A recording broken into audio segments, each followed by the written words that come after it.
at vi skal være hospitaler. Og jeg skal ikke se på titlen, jeg skal nok forklare. Det er meget indviklet titlen. Men vi starter med at fortælle, hvem vi er. Vi er en forskningsenhed. Michael og jeg repræsenterer en forskningsenhed her i dag. Og vi er, som I kan se, et 13-mands forskningsenhed. Vi er grundforskere. Det vil sige, at vi arbejder primært med at forstå, hvad er der de mekanismer, hvad kan vi se, hvad forstå sygdommen bedre. Vi er tilknyttet en neurologisk afdeling. Vi samarbejder tæt med klinikere, som jeg kender mange af vores primære opgaver at få skabt viden, generere mere viden om den her sygdom. Fordi vi mangler viden, fordi det er viden, der får os til at forstå mere om sygdom, og til at kunne behandle det i fremtiden og komme med nye behandlingsmuligheder. Så jeg vil kort lidt agenda, fortælle lidt kort, meget kort sygdom i en historisk perspektiv, kontekst, og så vil jeg fortælle om den her protein, som hedder alfa-synuklein, som har fået en meget vigtig rolle i forståelse af sygdom. Måske når jeg har hørt om den, andre ikke endnu, men jeg vil gå lidt i dybden med den. Fordi de nyeste kliniske forsøg er rettet specifikt med den her protein. Og så vil jeg fortælle lidt om mikroglia, som er nogle specielle celler i hjernen, og vi er specielt interesseret i dem, og at forstå dem, og hvordan vi eventuelt kan inddrage dem med i bekæmpelse af MSA. Og så vores forskning inden for det her immunceller, som mikroglia er, immunceller i hjernen. Så det her, det er et tidslinje, jeg har plottet her i forhold. Og det er lidt, hvad jeg vil med den her figur, er at vise, at i forhold til forståelse af de her sygdomme, de ting vi opdager, er det også vise tidspunkter, hvor det sker vigtige, betydningsfulde opdagelser, som får os til at forstå sygdomme bedre, og til at få en større viden om sygdom, som kan få os rykket et skridt frem i forhold til håbfuld at komme til en behandling og hvad man hedder cure, helbredelse af sygdom. Men Parkinson, som er meget beslægtet til MSA, blev først beskrevet i 1817 af James Parkinson. Det er derfor Parkinson hedder Parkinson syg. Og han beskrev det som den rystende lammelse. Man vidste ikke, hvad det forårsagede det. Man vidste ikke noget om den sygdom, hvad lå det bag. Og det skulle gå 100 år, mere eller mindre, for man opdagede i hjernen på de her patienter sådan nogle mærkelige klumper, som man fandt i hjernen på de her patienter, som havde de her rystende lammelse. Og de undrede, det var karakteristisk for de her grupper patienter, man havde de her klumper. Så opdagede man noget lignende klumper. Senere hængende et andet sygdom, som er blevet beskrevet i mellemtid som MSA. Okay, de har også de her klumper i hjernen, lidt anderledes, men det var. Så skete en kæmpe stor gennembrud. Pludselig i forhold til, fordi man ved i Parkinson, at det findes en familiær Parkinson, som bliver arvet gennem familie. Og så kiggede man i dens genetik, den genetiske, i den DNA, og så fandt man, at de her familier, som udviklede Parkinson, havde en, hvad man så kaldte en mutation, en fejlkoding i en specifik gen, som udtrykte et specifikt protein, som var alfa-synuklein. Det var første gang alfa-synuklein kom så i billedet i forhold til de her sygdomme. Man tænker, okay, alfa-synuklein, hvad er det for noget? Men så var det hurtigt en gruppe i Cambridge, som er en af de meget profilerende universiteter, som kiggede, okay, lad os hurtigt kigge på, om de her protein, er det faktisk den, vi finder i de her klumper. Og de fandt det så.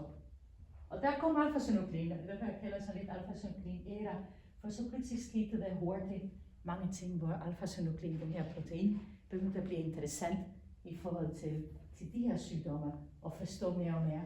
Og så fik vi lidt en større forståelse at forstå. Og der er sket en masse inden for de sidste år, inden for forståelse af de her proteins involvering. Man har set, at de her proteiner opfører sig faktisk forskelligt.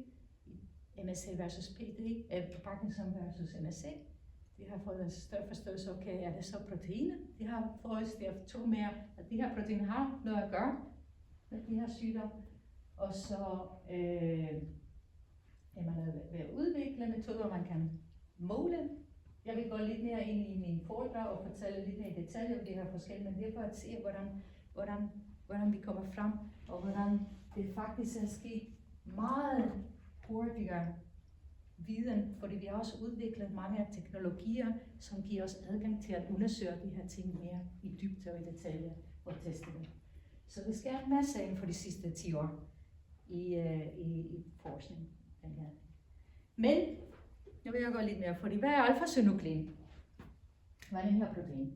Og alfa-synuklein er en sådan byggesten i kroppen, såkaldt proteiner, for proteiner er byggesten i kroppen. Proteiner er vigtige, og proteiner har mange funktioner i vores kroppe. Proteiner er involveret i fungerer som enzymer. Enzymer kender vi for eksempel fra vasketøjsmidler, som bruges til at nedbryde skidt i vores tøj. Så det fungerer som en slags saks. Og det har vi også i kroppen over det hele, fordi vi skal skære ting her og der, for at få det hele til at fungere. Det er en mekanisme, vi bruger meget. Det er protein involveret i. Protein er også vigtigt for at transportere andre proteiner eller andre molekyler, som er vigtige i vores kroppe, fra den ene ende af kroppen til den anden.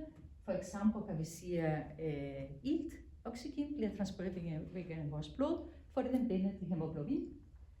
Så det er på den måde, proteiner også er vigtige i vores kroppe. Proteiner er også vigtige til at for eksempel bygge kanaler og sørge for, at man skal lade ting gå ind i vores celler, ind og ud, ligesom man har en sluse her. Det er utroligt vigtigt, at man kontrollerer mekanismer, og det er proteiner. Og så proteiner har hav af funktion i kroppen, og er utroligt vigtigt. Proteiner har mange funktioner, og proteiner har mange forskellige former. Så der findes mange, og den form, proteiner får,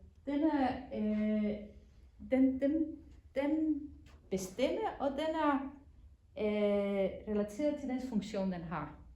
Så den form, proteinen tager, er utrolig vigtig for dens funktion. Hvordan er proteiner bestemt? Det ligger kodet i vores DNA. Men det, der er kodet i vores DNA, er, hvordan den kan man sige, at den underliggende form af proteiner, men hvordan proteiner så folder sig, den er afhængig af den miljø, proteiner befinder sig i. Og den kan variere, for du kan have en skiftende miljø. Så den skiftende miljø gør også, at proteiner tager forskellige former. Og den sidste ting, proteiner er utrolig vigtigt, fordi proteiner, selvom de er bitte små molekyler, så indgår i funktionen af vores celler. Vores celler findes der også mange forskellige celler i kroppen, som kommunikerer med hinanden. Og jeg vil gå lidt mere i senere, hvorfor det er vigtigt at forstå, at der findes forskellige typer celler, for det har vi også i vores hjerne. Men det her interkommunikation af de forskellige enheder, som celler indgår, at det var for vores organer til at fungere, og hvordan vores organer også interagerer med hinanden og kommunikerer med hinanden, er hvad for vores krop til at fungere. Så det hele er en samspil. Men at den lille protein her ikke fungerer godt, kan have store konsekvenser for cellens funktion, for hvordan den celle kommunikerer med hinanden, og hvordan vores organer. Så selvom det er en lille bitte brik, så har det stor betydning. Og så kommer vi til alfa-synuklein. Og alfa-synuklein er den her lille protein.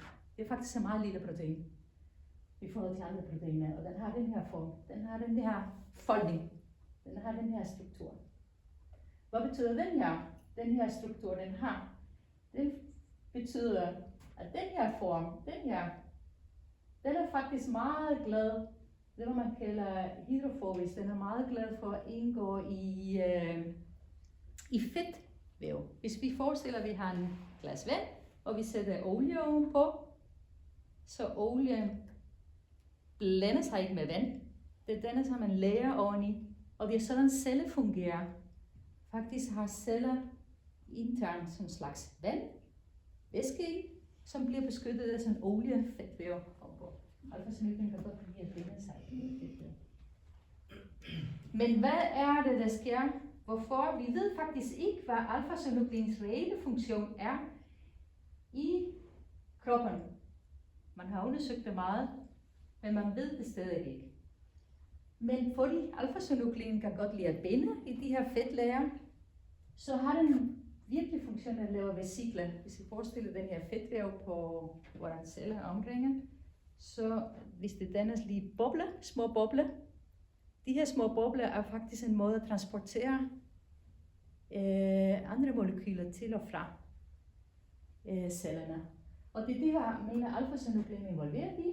Den på en eller anden måde regulerer formationen af de her små bobler, som indeholder substanser, som så bliver sendt videre i kroppen som en slags signalerings. Og en af de her vigtige signaleringer er, hvordan hjerneceller kommunikerer med hinanden. For det hjerneceller kommunikerer med hinanden ved at frigive sådan nogle små bobler, som indeholder, hvad man kalder signalstoffer. Og det er vigtigt, for det er vigtigt for at sende signaler rundt omkring hjernen, og få hjernen til at kommunikere med hinanden, så vi har en velfungerende hjerne. Ligesom man har togskinner, så sendes det tog, hvis du tænker, at det indeholder signalstoffer, så sendes det toglinjer fra den ene ende til den anden, for at sige, okay, vi har det her, vi sender et signal videre til den her occipital cortex der, fordi vi skal være opmærksom på, at nu har vi set en flot blomst, for eksempel. Så den her funktion er meget skal reguleres meget fint reguleres, så den forkerte signal, eller det er meget fintunet. Hvad sker det med alfa-synuklin? Alfa-synuklin er den her lille molekyler, men som har en meget specifik information. Men man ved også, at hvis den der struktur af alfa-synuklin ændrer sig, fordi miljøet ændrer sig, som jeg har vist før, eller man ved ikke, så begynder den at klistre til hinanden. Så de her små molekyler begynder på en eller anden måde at klistre til hinanden, fordi den ændrer struktur. Og så når det begynder at klistre til hinanden, så begynder det at lave ravage. For det vil vi ikke. Men det er hvad man kalder misfoldet alfa-synuklin. Det begynder at ændre konformation, og så begynder det at blive mere klistret over hinanden, og så begynder det at bygge ligesom Lego-klodser, sådan en struktur, stor struktur, som kan hverken have sin funktion, som jeg fortalte lidt før, men så begynder den at, hvad vi kalder aggregere denne klumper, og de klumper bliver større og større, og det er de der klumper, man så der i 1917, første gang i hjernen på Parkinson, bagefter på MSC-patienter. I Parkinson findes de her klumper i nerveceller, fordi alfa-synuklin ved vi, at det er involveret i de her signalering. Og det er det, hvad vi kalder Lewy bodies. Det er de her klumper, som man observerer i hjørnet, så man ved, at det indeholder det her alfa-synuklin og klumper. Hvorfor den klumpe, ved man ikke endnu. Man forsker meget, det forstår, man er kommet lidt længere end at forstå. Man ved stadig ikke med sikkerhed. I MSC finder man de her klumper, men i MSC finder man ikke de der klumper i nerveceller. De der klumper er til stede i et andet type celler. Og nu fortalte jeg, at cellerne er forskellige. Det findes ikke en kun celler, men celler er små enheder. Og hver gruppe celler har deres funktion, har forskellige funktioner. Så i Parkinson var det nerveceller, i MSC findes de såkaldte gliacellular inklusioner, de her klumper, men i nogle celler, som vi kalder oligodendroglier. Og hvad er oligodendroglier?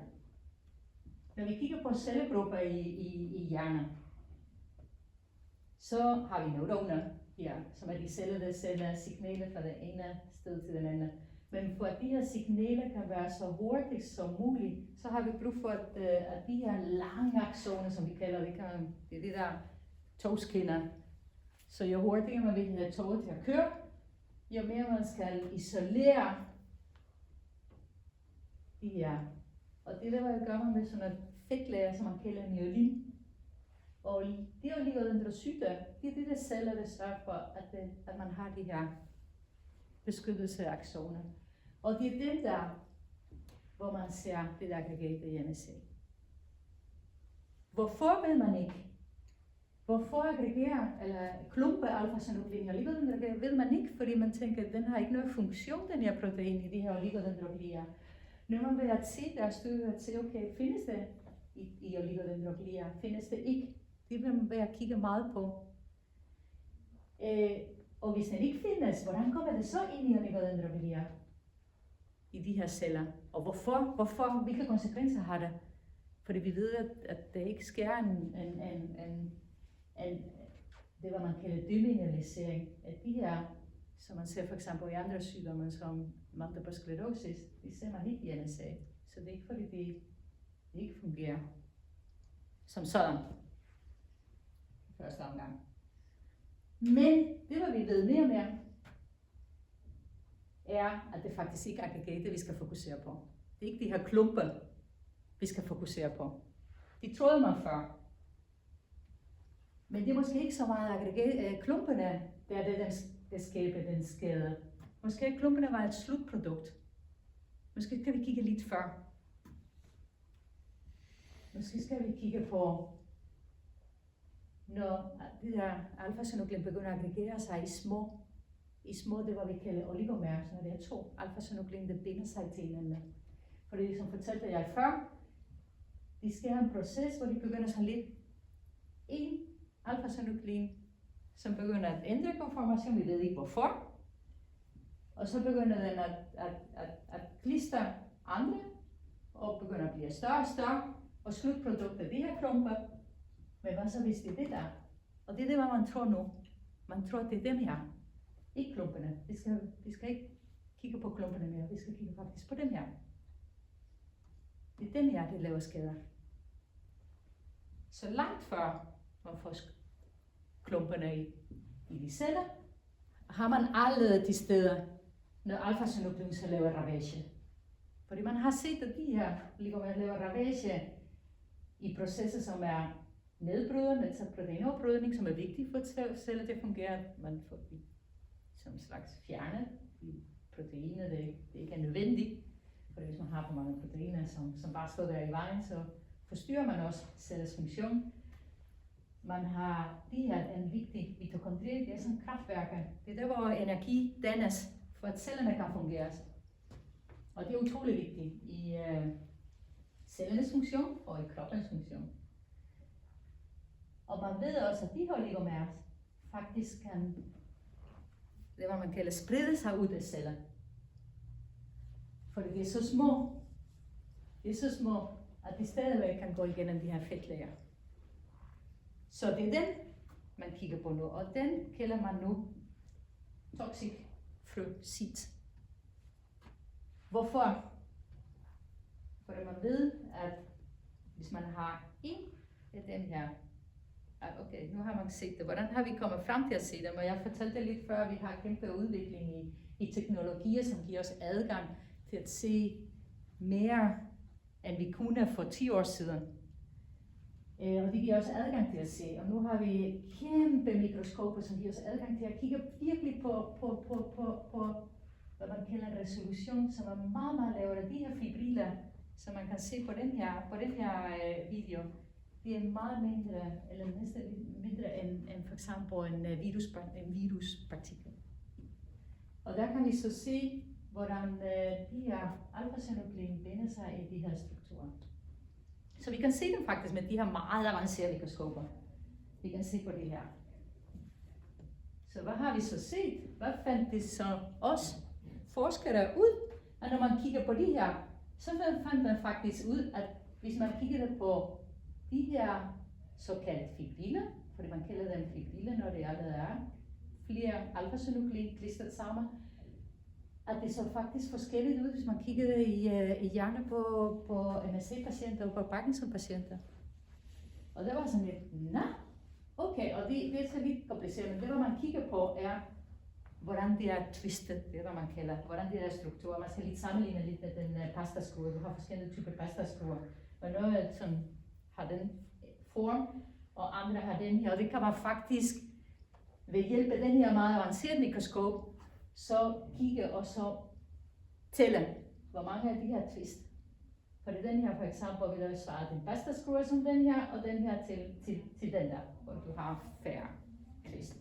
Og det kan man så måle, og så kan man så se, okay, det er faktisk de her strukturer ser anderledes ud i MSCPD. Okay, nu har vi noget der, som kan forklare os noget. Så det har været en gennembrud i feltet. Det. Og så har man også set, som jeg fortalte før, at de her oligomers faktisk kan komme ud af celler. De kan de her klumpe ikke, men de kan gengæld de her toxicid. De her oligomers. Så man mener, det hvad det sker, er, hvis du har en syg nervecelle, hvor det allerede er, eller oligodendroglier, som så, eller man ved ikke, om de kommer til oligodendroglier, det er noget ting, vi ikke ved, hvor vi prøver at forstå bedre.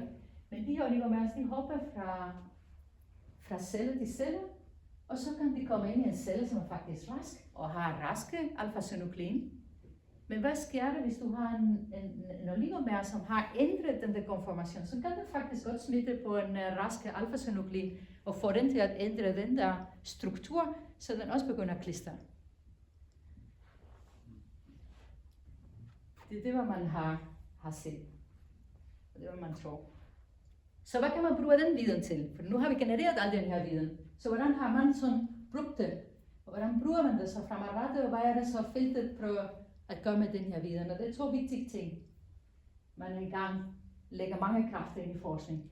Det er udvikling af, hvad man kalder objektive diagnostiske markører, så det vil sige biomarkører, fordi MSC er primært baseret på en klinisk udredning. Diagnostik, man har ikke objektiv som sådan.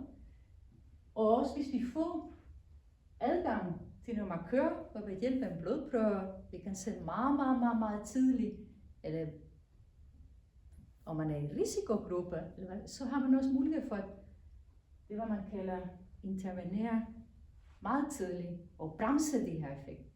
Så det er to vigtige følgesæd. Udvikling af de her markører, så man kan detektere sygdom og risikofaktorer så tidligt som muligt, og så udvikling af lægemidler, som prøver specifikt at målrette de her toxic seeds, som vi kalder det.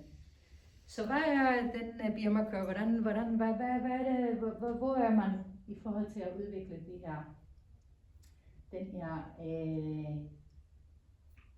værktøj, som man forhåbentlig vil kunne bruge i fremtiden i klinikker som standard. Det håber vi i hvert fald.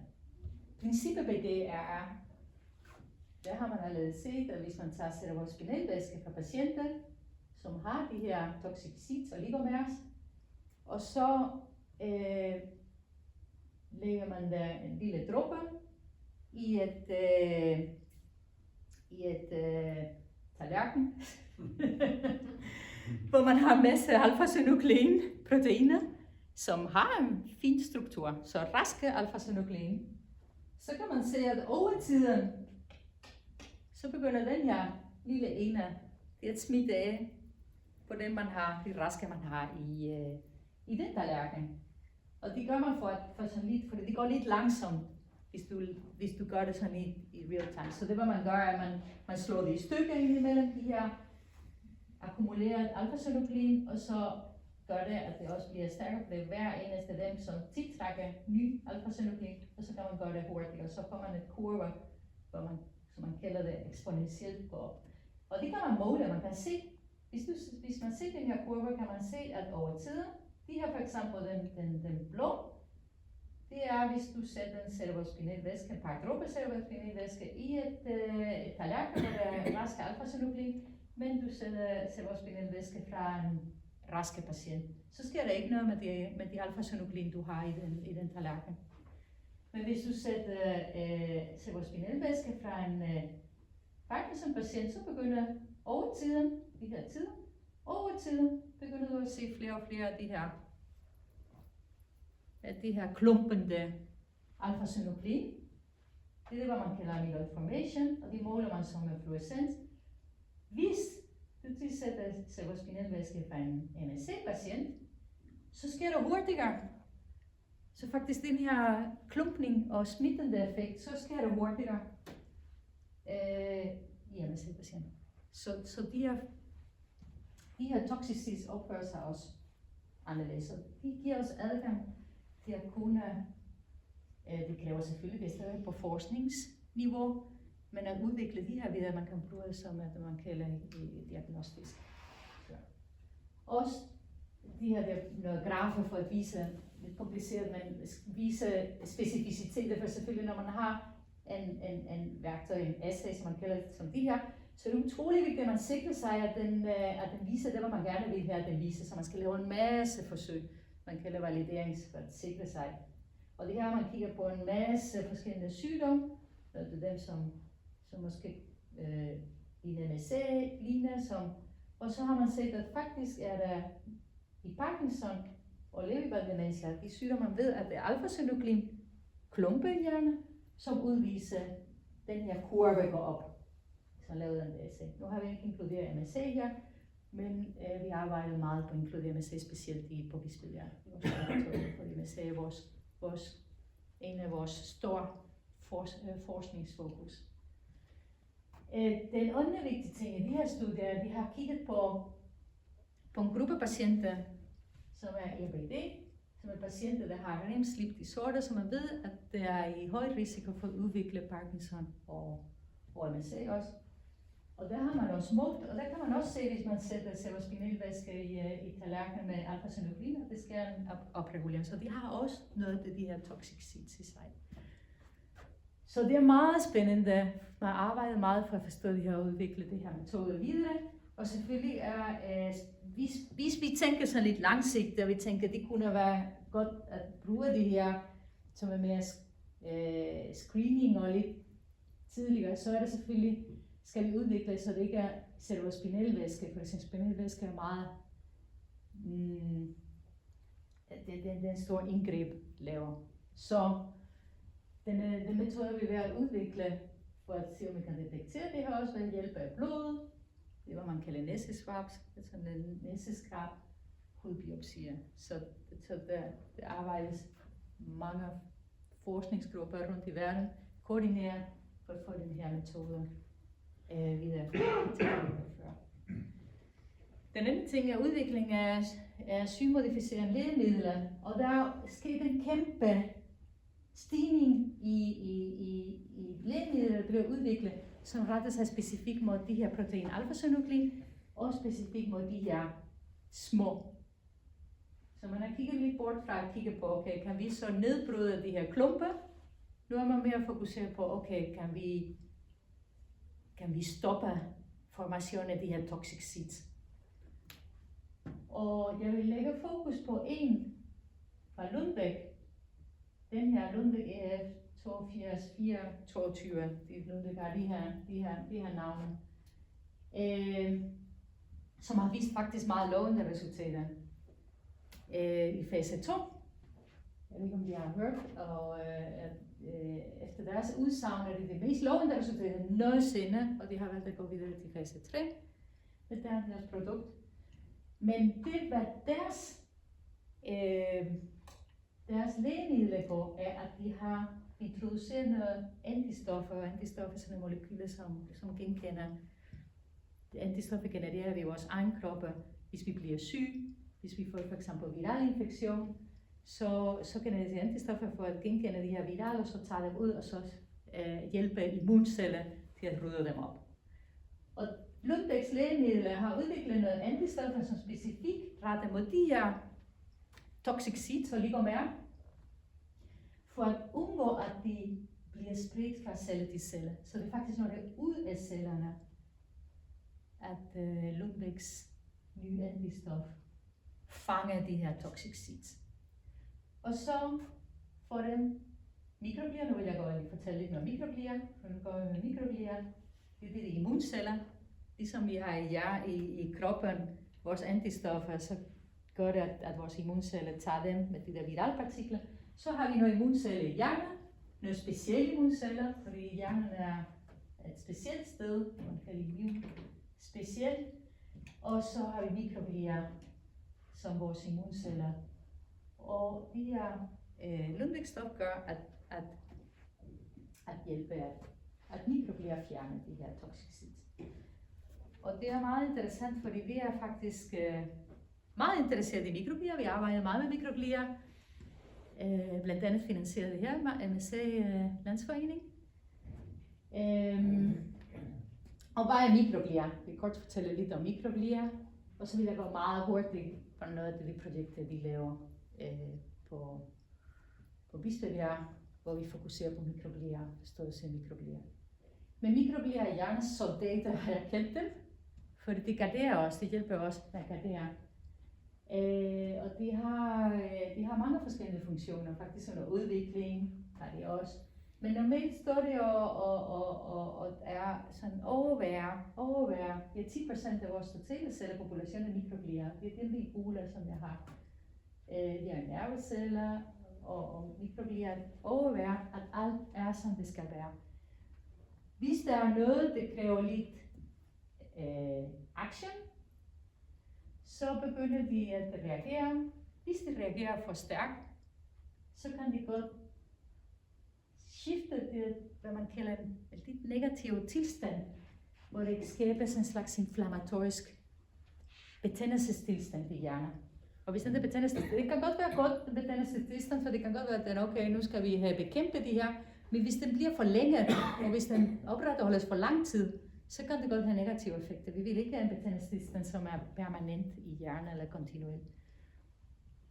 Så vi har set noget af vores studie, som peger på, at vi har en kronisk betændelsestilstand i MSC-hjernen. Det kigger vi lidt mere i dybde, for det vil vi gerne forstå lidt mere. Men mikroglier er vigtigt. Mikroglier er vigtigt, og det er utroligt vigtigt, at den balance er den rigtige. Den skal kunne bekæmpe, når der er behov for at bekæmpe, men den skal også kunne tage tilbage til sin normale tilstand, så man ikke har en kontinuelt hyperaktiv tilstand. Så vi forsker i at forstå mikrogliers rolle i sygdom, og hvordan vi kan hjælpe dem. Hvordan gør vi det? På 3 måder, så det vil meget hurtigt gå i. Vi kigger på mikroglier i hjernen, og det gør vi takket være donation af patienter, som donerer deres hjerne til vores forskning her. Det betyder utroligt meget, fordi det giver os adgang til at kigge på, hvad er det sker i hjernen, og forstå lidt mere af sygdom. Så kigger vi også på mikroglier i cellekultur. Det vil sige, at vi går lidt mere ind, når vi laver sådan et, vi får lavet mikroglier i tallerkenen, og så kigger vi, okay, hvordan reagerer de, og så kigger vi ved hjælp af dyrmodel, og vi kan faktisk hjælpe mikroglier. Og hvis vi lige hjælper mikroglier til at blive lidt mere de her aktive soldater, uden at være for meget, kan vi så stoppe de her alfa-synuklin og oligomers til at sprede sig. Vi har de her hypoteser, og hypoteser betyder, at vi har en idé, hvordan tingene, vi har ikke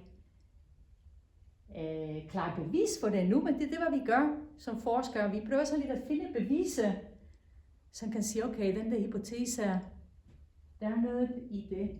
Så vi har en hypotese, vi har en idé, vi har en udgangspunkt, vi tror, det er det her, hvad det sker, og nu skal vi så finde bevis på, om det er det rigtige, hvad det sker.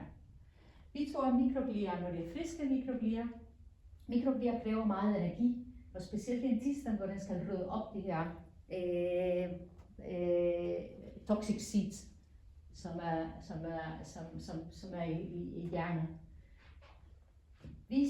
Hvis den bliver for svært, eller hvis der er for mange af dem, så sker den udmeldelse af mikroglier, og så begynder det at blive inaktiv, så begynder det at blive passiv.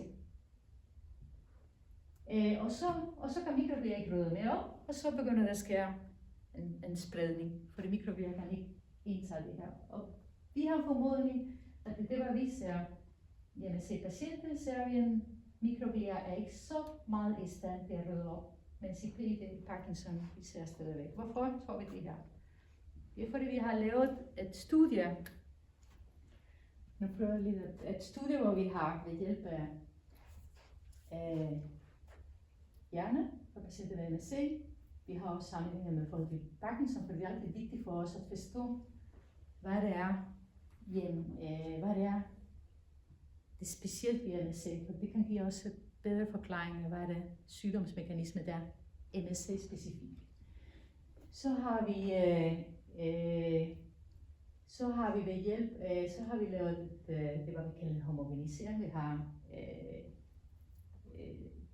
separeret cellerne fra hinanden, og så har vi lavet kørt med en maskine, hvor vi har sat en lille kode for hver enkelte celler, så vi altid kan gå tilbage til den celle og se på den.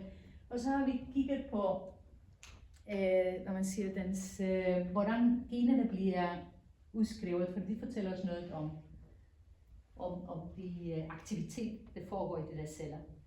Ligesom her. Så får man sådan noget graf som det her. Hver enkelte dot af en celle, så vi kan identificere tilbage. Og så kan vi så lige gruppere dem og tænke, okay, mikroglia, som er mere betændelsestilstand, mikroglia, som er på vej til enelig tilstand, mikroglia, som er de gode mikroglia, som bare overværer, eller mikroglia, som faktisk yder en funktion. Så kan vi så kigge på det og se. Hvad ser vi? Overraskende, vi var faktisk meget overrasket, fordi hvad vi ser er, hvis vi kigger kun på Parkinson, og vi sammenligner med kontroller, som er ikke neurologiske patienter, så ser vi faktisk, som vi forventede, at de der mikroglia, de her lille boks repræsenterer de mikroglia, som er aktiveret. Det er faktisk, vi har flere af dem, det vil vi også forvente, fordi vi ved, at det er toxic seeds i de her hjerner. Så der selvfølgelig er mikroglia i gang med at rydde dem op. Men de ser vi ikke i MSC-patienter. Vi ser ikke de her mikroglia, som er i gang med at rydde op. Vi ser faktisk, at der er færre af dem. Og også et andet subgruppe her. Når vi så lige kigger videre på nogle mekanismer i celler, som peger på de her genkendelse, den her immungenkendelse, så ser vi, at det er faktisk højt i Parkinson, som vi forventede, og den er ikke på en måde, den er slukket i MSC. Så det indikerer også noget, at mikroglia ikke er i gang med at rydde op. Og hvorfor? Og det er derfor, vi byggede den der hypotese, den idé. Er det, fordi det er blevet udmattet? Eller er det, fordi det ikke fungerer godt nok? Det ved vi ikke, fordi vi har kigget på når vi kigger på med hvad vi kalder postmortem, så kigger vi på et øjebliksbillede, så får vi kun et øjebliksbillede. Men det kan få os til at forstå og få noget idé og stille nogle spørgsmål, som vi prøver at besvare på andre måder. Så nu vil vi gerne besvare her ved den her også. De mikroglia, som er tæt på alfa-synuklin, er det mere eller mindre aktive? Og det gør vi med meget sammen med neuropatologisk afdeling på Rigshospitalet, som har meget avanceret apparatus, hvor man kan kigge på specifikt tarm. Det var man kalder områder, og det her er en billede for at vise, hvordan mikroglia ser ud. Ja. Men det er en arbejde, vi har i gang sat, og det er Sofia, som er Ph.D.-studerende hos os, som vil tage sig af den opgave. Jeg skal nok fortælle mere, når vi har resultatet, men den er startet nu. Den anden ting, vi gerne vil undersøge er, okay, den anden spørgsmål, vi har er, passer det, at mikroglia har svært ved at spise de her toxic seeds, som kommer fra MSC-patienter, end dem fra Parkinson-patienter? Hvordan kan vi besvare det her? Vi besvarer ved at lave sådan et tallerken, hvor vi har mikroglia, vi tager det fra stemceller. Og så man kan give dem, det er vi kalder en cocktail eller noget substanser, så kan de der stemceller godt lide at blive til mikroglia, og på den måde kan man studere dem. De her mikroglia tilsætter vi de her toxic seeds, så de kan spise dem, og så kan vi måle faktisk, hvordan de spiser, og det viser jeg i den her lille video her, hvor man tilføjer sådan et røde kugle, og så kan man ved hjælp af mikroskopet se de her mikroglia, som spiser, så kan man se på hvor god er det til at spise, eller hvor hurtigt, eller stoppe det med at spise. Eller bliver det. Hvad kan vi se i vores første resultat? Vi kan se faktisk, at mikroglia bliver, hvad vi kalder, overaktiveret, eller de spiser meget mere, hvis de har været eksponeret for de her toxicities fra NSA og Parkinson. Så det er meget godt. Mikroglia responderer forskelligt. Nu er det også et projekt, som vi har i gang selv, som også er en del af Sofias PhD-projekt. En anden studie, og det er også finansieret af MSA-forening, som er Anneline, som er PhD-studerende, også hos os, og som også nu en ny student, masterstuderende, Susanne, arbejder på. Og det er fordi, vi har fået nogle resultater. Spændende stadigvæk, det var man kalder meget tidligt steg. Det vil vi gerne undersøge videre, for vi synes, det er meget lovende, fordi vores hypotese var, at de blev udmattet, så vi tænkte, okay, hvad så hvis vi hjælper dem? Hvad så hvis vi hjælper de her mikroglia? Mikroglia, som jeg sagde før, har brug for meget energi for at udøve den her funktion, og blandt andet er glukose vores energiforsyning. Så hvad så hvis vi hjælper dem til at indtage lidt mere glukose? Og det kan man gøre ved GLP-1. Alle kender GLP-1, det er den der stof fra Novo Nordisk, som man er meget inde i øjemed nu, for det glukagon hjælper med at facilitere vores indtage glukose i cellerne, så cellerne bliver lidt mere rustet, så man får lidt mere energiforsyning. Så kan vi måske hjælpe dem med at klire, så kan vi måske skubbe de her. Så hvad vi gør vi der, har vi brugt dyrmodel. Dyrmodel, hvor vi har injiceret toxic seeds, og så har vi givet dem semaglutid over tiden. Og så har vi kigget på områder, hvor vi ved, at semaglutid er mere til stede eller ej, fordi semaglutid kommer ind i hjernen på forskellige grader. Og så kan vi faktisk se, at det er lidt, vi skal ikke se på grafisk, jeg tror på, hvad jeg siger.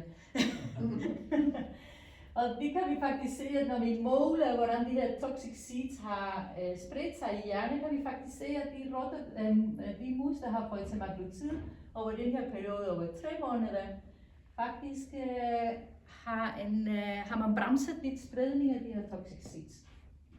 Så det vil vi gerne undersøge. Vi vil undersøge mere.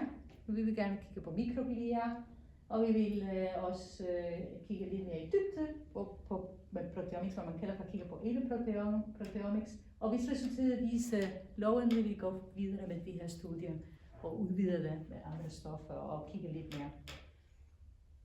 Til sidst, også en del af Annelines PhD-projekt og finansieret af MSA-forening, har vi brug for gode dyrmodeller, som genskaber lidt, hvad vi ser i hjernen på MSA-patienter, og det er den der akkumulering af alfa-synuklin i de her type celler, som vi har kaldt oligodendrocyter. Og det er en dyrmodel, som vi har genereret, og her kan vi se en billede, hvor vi kan se, hvordan alfa-synuklin er til stede, udtrykkes her over hele hjernen. Og vi kan også se, fordi det har en lang række studier, hvor vi har set over tiden, hvordan de her alfa-synuklin akkumuleres. Den er ikke aggregeret, den akkumuleres, fordi det var vi i gang med at undersøge. Hvordan kan vi få den til at aggregere, og har vi brug for toxic seeds, og hvor meget.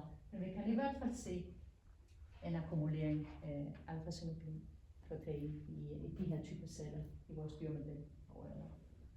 Så og det er det, hvad jeg ville præsentere over den forskning, vi har lavet. Og jeg siger, at vi arbejder meget for det, og vi er meget taknemmelige for MSA-forening, og for jeres interesse i vores forskning. Og, tak for det. Og tak for alt det der. Tak for det. Er der nogen, der har nogle spørgsmål?